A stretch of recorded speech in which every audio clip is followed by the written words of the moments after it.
Bonjour à tous, voici une nouvelle capsule de Madame Florence. Je sais que ça fait déjà plusieurs mois. Je suis contente de vous retrouver et de vous donner des idées d'inspiration de projets simples à faire en une ou deux périodes avec les élèves de la première à la sixième année pour un projet d'Halloween, puisqu'Halloween arrive à grands pas. Donc pour ce projet, vous aurez besoin d'un carton blanc, de pastel gras ou d'un Sharpie par élève, de pastilles de peinture avec de l'eau et d'un pinceau assez large. Donc, il y a quelques étapes, mais vous allez voir, c'est un projet qui se fait quand même en une à deux périodes. Alors, première étape pour faire notre paysage d'Halloween au crépuscule, nous allons commencer par faire un remue-ménage avec nos élèves. Donc, qu'est-ce qui nous fait penser à Halloween? Vous allez pouvoir faire des dessins qui vont pouvoir reproduire au TBI, que ce soit un chapeau de sorcière, un chat ou même juste la tête d'un chat, des bonbons. Vraiment, là, vous allez pouvoir aller avec la créativité de vos élèves. Vous allez pouvoir faire un remue-ménage, donc avec leurs idées, leur montrer rapidement comment les dessiner, mais attention, on va devoir leur dire de garder ça assez simple parce que ça va quand même être un projet où ici, on veut faire des ombres d'Halloween. Donc, des ombres d'Halloween, c'est-à-dire qu'avec le pastel gras, on va couvrir la surface de tous les dessins et il n'y aura donc pas de place pour les détails. Donc, ça va vraiment être des grosses formes. Donc, après le remue-ménage avec vos élèves, vous allez pouvoir leur demander à chacun, avec la feuille qu'ils auront, de se pratiquer et de choisir un minimum de 3 formes pour les plus petits, 5 formes pour les plus vieux. Personnellement, avec les plus jeunes, pour donner justement une certaine harmonie, j'aime leur montrer comment dessiner un arbre. Donc, en commençant par le tronc, toujours au crayon mine puisqu'il s'agit d'un croquis. Le tronc, ensuite les grandes branches qu'on va ensuite diviser en plus petites branches au fur et à mesure qu'elles vont vers le haut et vers le côté. Donc, ce qui est intéressant, c'est qu'on leur apprend non seulement à faire la forme d'un arbre, mais ça donne aussi quand même une certaine uniformité au dessin parce que les autres objets qu'ils vont placer vont être autour de l'arbre et ce ne sera pas, par exemple, une tête de chat dans le ciel. Ça va donner une idée de où se situe le ciel versus le sol. Donc, vous pouvez dessiner un arbre, pas besoin d'aller jusqu'au bout des détails parce que comme on a dit, ça va être avec du pastel gras ou du crayon feutre que vous allez repasser ensuite pour faire les ombres d'Halloween. Donc ici, j'aurais par exemple la forme d'un arbre, ça compterait pour un objet ou ça serait la forme de base à laquelle je pourrais rajouter d'autres formes d'Halloween.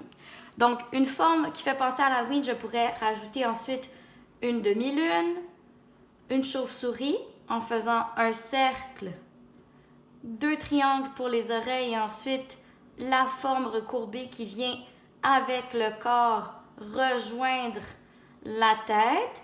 Donc là, j'aurais 1, 2 formes. Je pourrais ensuite faire un chapeau de sorcière emporté par le vent. Je pourrais faire une araignée dont la toile pend. Encore une fois, l'important ici, ça va être de spécifier aux élèves qu'il faut que leur forme ne soit pas trop petite puisque ce sont quand même des ombres qu'on veut faire pour reproduire un paysage d'Halloween. Donc, une fois que j'ai choisi quelques formes, donc ici, j'en aurais 1, 2, 3, 4, moi, j'aime donner un minimum. Donc, à partir du moment où on a un minimum, les élèves peuvent s'amuser à varier un peu leur forme. Une fois que leur croquis est fait et qu'ils l'ont fait approuver par vous, on arriverait à la deuxième étape avec le pastel gras pour les élèves de 3, 4, 5, 6e année. Et pour les plus jeunes, j'aime mieux y aller au crayon feutre. Pourquoi? Parce qu'avec les plus jeunes, parfois, ils vont avoir tendance à s'étendre beaucoup sur leurs œuvres, donc ça évite de faire des incidents. Je vais vous montrer donc ici, je vous recommande d'utiliser des Sharpies ou des crayons permanents plutôt que les crayons feutres Crayola qu'on utilise habituellement parce qu'ils sont généralement pas assez foncés pour faire bien ressortir les formes.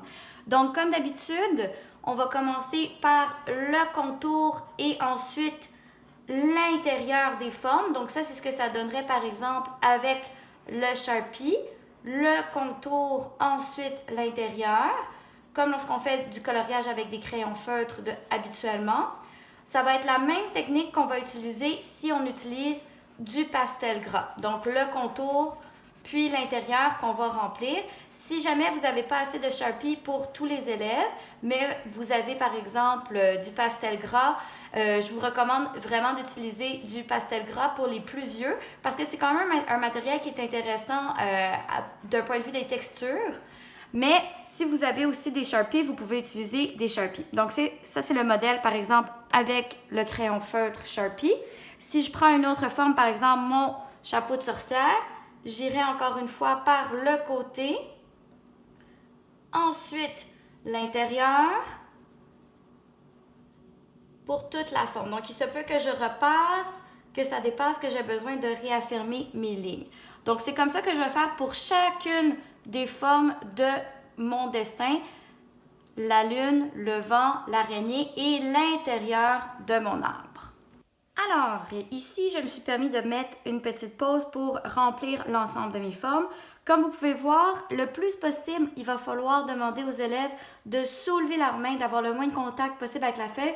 Comme ça, lorsqu'ils vont faire l'intérieur de la forme, ils ne vont pas s'accoter pour ensuite en étendre justement le pastel autour. Donc, une fois que ça c'est fait, vous allez pouvoir passer à la peinture. Personnellement, pour faire le crépuscule, donc la tombée du jour, j'aime utiliser soit le orange et le rouge ou le bleu et le mauve. Donc, si ici j'y vais avec bleu et mauve, ça va être important de dire aux élèves de mettre beaucoup d'eau. Je vais mettre beaucoup d'eau ici pour mélanger l'eau avec mon mauve et je vais y aller vraiment de gauche à droite à l'horizontale. Donc, ça va être important de faire vraiment un balayage de la feuille du haut vers le bas. Donc, de gauche à droite, comme ceci. Tout d'abord, on y va juste avec le mauve ou juste avec le bleu, mais une des deux couleurs choisies en premier.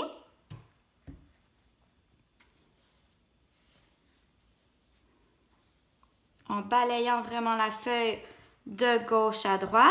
Et rendu à peu près au milieu de la feuille, là, vous allez pouvoir venir avec le même pinceau, mélanger le mauve qui vous restait sur le pinceau avec le bleu et là, faire dépasser le bleu sur le mauve.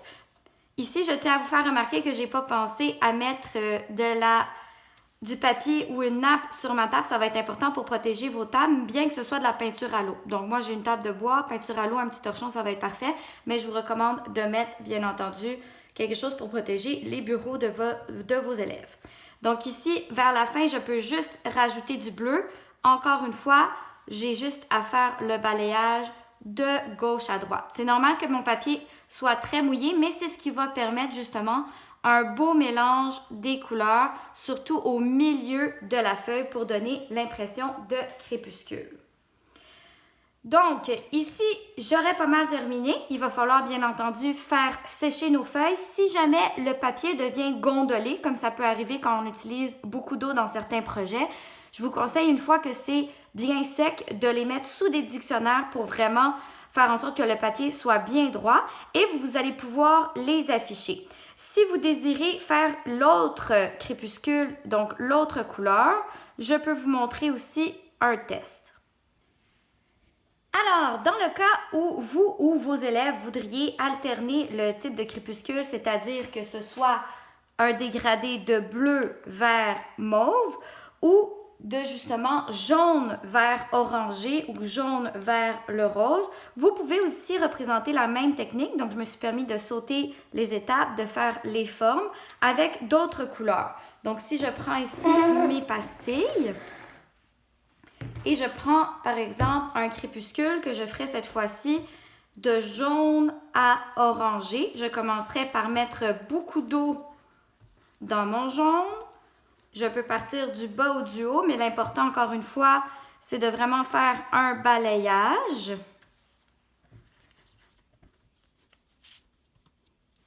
Une fois à la moitié, je rajouterai la deuxième couleur ici, l'orangé, que je mélangerai à mon jaune. Et pour les élèves plus vieux, par exemple du 3e cycle, vous pourriez même prendre une troisième couleur pour faire un balayage, faire par exemple dépasser du rose sur mon orangé. et finir avec un crépuscule qui serait un mélange de 3 et non pas de 2 couleurs, comme ceci. Donc, dans l'affichage, si vous les mettez par exemple dans le corridor, il serait intéressant d'alterner ceux qui ont un crépuscule bleu, mauve et ceux qui ont des couleurs plus chaudes comme le rose, orange ou le jaune.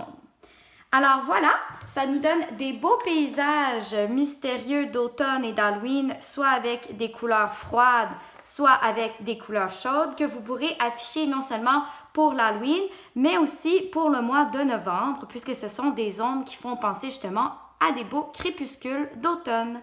Alors je vous souhaite une bonne création et un joyeux Halloween!